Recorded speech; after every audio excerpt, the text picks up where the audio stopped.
Yung mga kagandang update natin dito na ngayon tayo sa Mickey Umami. So binabina sila mga kagandang. So titikman natin ito.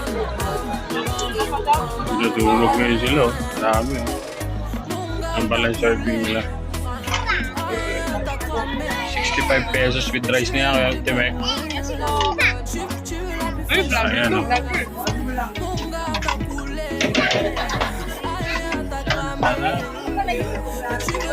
Kaya, pumapayat ka na. Diet tayo konti. Ang serving. Tapos ang egg.